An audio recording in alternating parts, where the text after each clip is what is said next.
itu bagus masuk di sini karena kita pakai layar. Silakan, silakan. Sebagian bisa masuk kemari. Kita pakai layar. Silakan, silakan. Ada di sebelah belakang situ masih kosong. Silakan. Ini di samping ini Dr. Soleh, samping Kiai Misbah. Silakan. Nah, jadi kita ulangi. Bagaimana Wahabi melihat ketiga ini? Wahabi membagi tauhid itu menjadi tiga. Ada tauhidul rububiyah, ada tauhidul uluhiyah, ada tauhidul asma wa sifat. Parahnya lagi, saudara, dengan pembagian ini akhirnya kalangan Wahabi mengakui kalau ada orang musyrik yang mengakui adanya Allah yang menciptakan alam semesta, walaupun mereka tidak menyembah Allah, itu disebut ahli tauhid rububiyah. Ahli tauhid rububiyah, tapi tidak ahli tauhid uluhiyah. Ini yang ditolak oleh ahlus sunnah. Tolong digarisbawahi. Nah, karena kemarin saya lihat ada yang nyebar video ingin menanggapi apa yang saya sampaikan tentang trilogi tauhid. Terus dia mengatakan bahwa di NU juga ada rububiyah, uluhiyah, asma dan sifat. Dalam surat Al-Fatihah juga ada rububiyah, uluhiyah, asma dan sifat. Dianggap saya ini nggak ngerti surat Al-Fatihah. Nanti kita jelaskan saudara, nanti kita jawab. Jadi jangan dipelintir. Saya tidak menentang rububiyah, uluhiyah, asma dan sifat. Yang saya tentang kalau rububiyah, uluhiyah, asma dan sifat dipilah. Ini nggak boleh. Sama seperti rukun iman. Rukun iman ada berapa? 6. Ada iman kepada Allah, iman kepada Rasul, iman kepada malaikat, iman kepada yaitu Al-Quran, kitab-kitab suci dan seterusnya. Saudara, rukun iman walaupun disebut ada 6, tapi nggak boleh kita beriman kepada sebagian, tapi kita ingkari sebagian lainnya. Ada orang mengatakan saya beriman kepada Allah dan kepada Nabi Muhammad. Saya nggak beriman kepada Al-Quran. Boleh nggak disebut mukmin? Mungkin mukmin 2/6. Karena dia terima 2, yang 4 dia tolak. Apa bisa disebut begitu? Nggak bisa, saudara. Kalau dia tidak menerima rukun iman secara utuh, nggak bisa dia disebut mukmin. Nah, begitu juga rukun Islam. Ada berapa?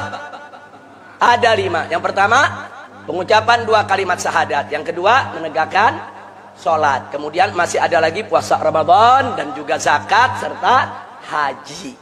Terus ada orang masuk Islam, dia katakan cukuplah saya membaca syahadat karena saya banyak duit, saya bayar zakat. Sholat gak wajib itu. Dia tolak kewajiban sholat. Apa boleh disebut muslim? Muslim 2/5? Nggak bisa, saudara. Dia nggak bisa disebut muslim kalau nggak menerima kelima-lima kewajiban daripada rukun Islam tadi, saudara. Soal kalau dia nggak sholat, itu urusan dia dosa. Tapi kalau dia mengingkari kewajiban sholat, saudara, ini bisa membatalkan keislamannya. Batal imannya kalau satu saja rukun tidak terima. Batal Islamnya kalau satu aja rukun Islam dia tidak terima. Begitu juga tauhid.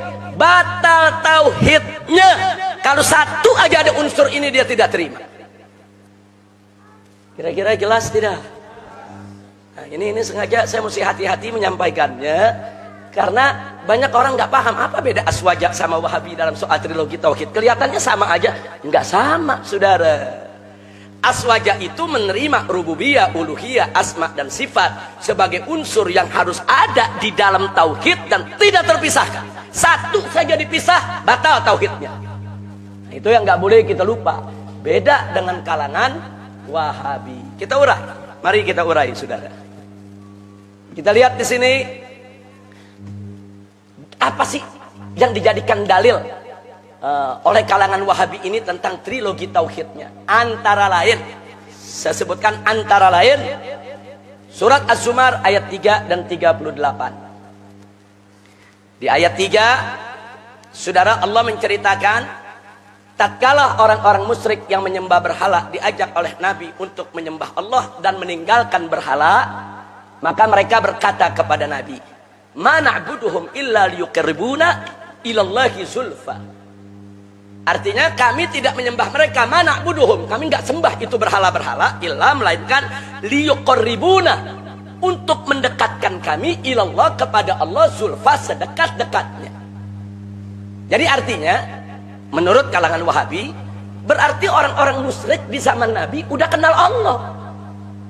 Dia sebut Allah, ilallah. Berarti mereka sudah mengakui Allah itu sebagai Tuhan pencipta semesta alam. Hanya saja di dalam menyembah Allah mereka mempersekutukan Allah, menciptakan berhala-berhala sebagai wasilah untuk mendekatkan diri kepada Allah. Ini hujahnya orang-orang kafir kepada Nabi alaihi salatu wassalam. Dan ini dijadikan hujah oleh orang-orang Wahabi. Berarti orang-orang musyrik di zaman Nabi itu punya tauhidur rububiyah. Mereka ahli tauhid rububiyah, tapi mereka bukan ahli tauhid uluhiyah. Nah, begitu juga saudara di ayat ke-38 Allah menyatakan kepada Nabi alaihi salatu wassalam dalam ayat ini, wala in sa'alta man khalaqas samawati wal arda la yaqulunallah. Hei Muhammad, jika kamu bertanya kepada mereka itu para penyembah berhala, man khalaqas samawati wal arda, siapa menciptakan langit dan bumi? La yaqulunallah, niscaya pasti mereka akan menjawab Allah. Nah, jadi orang Wahabi lebih yakin lagi, berarti orang musyrik di zaman Nabi kenal Allah dan mengakui Allah itu yang menciptakan alam semesta. Hanya mereka mempersekutukan Allah dalam penyembahan. Oleh karenanya mereka patut disebut ahli tauhid rububiyah, karena ada rububiyahnya mereka akui. Cuman saat menyembah Allah, mereka nggak punya tauhid uluhiyah. Ini yang jadi persoalan di sini ya ikhwan. Yang jadi persoalan, orang-orang musyrik ini disebut ahli tauhid. Ini jadi persoalan serius bagi ahli sunnah. Nggak sembarangan. Mari kita lihat selanjutnya saudara.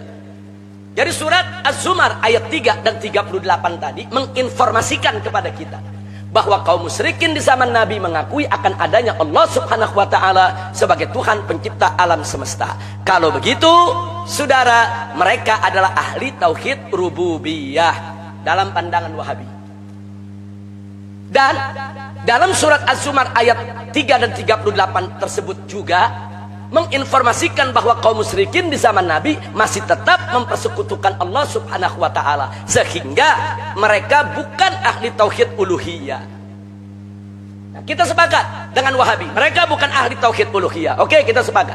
Tapi kalau mereka disebut ahli tauhid rububiyah, ini persoalan serius karena digarisbawahi oleh Aswaja. Bagaimana kafir disebut ahli tauhid? Ini nggak pernah terjadi. Di zaman ulama salaf kita, orang kafir disebut ahli tauhid, walaupun yang dimaksud hanya tauhid rububiyah. Kira-kira jelas tidak? Ini pelajaran akidah agak ngejelimet sedikit, tapi makanya mesti fokus.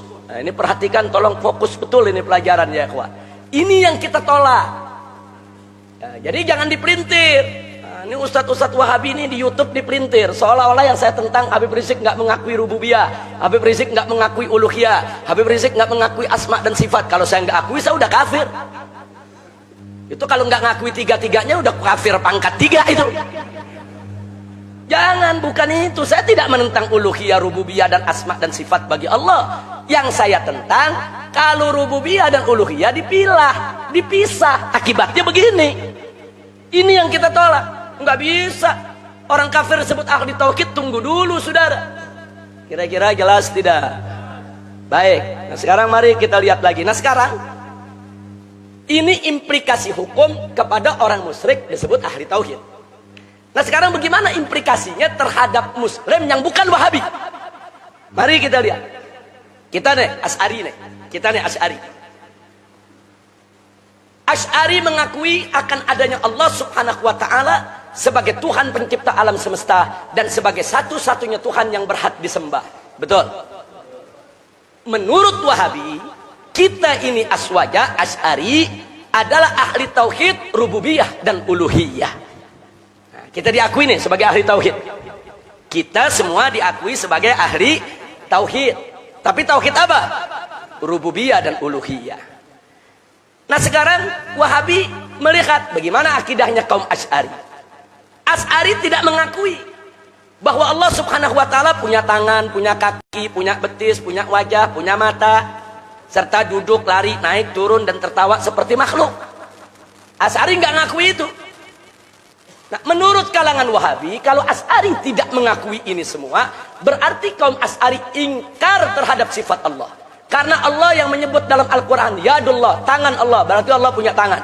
Ainullah, mata Allah, berarti Allah punya mata. Kenapa kaum Asy'ari mengingkari sifat Allah? Kalau kaum Asy'ari mengingkari sifat Allah, berarti kaum Asy'ari termasuk kaum mu'attil.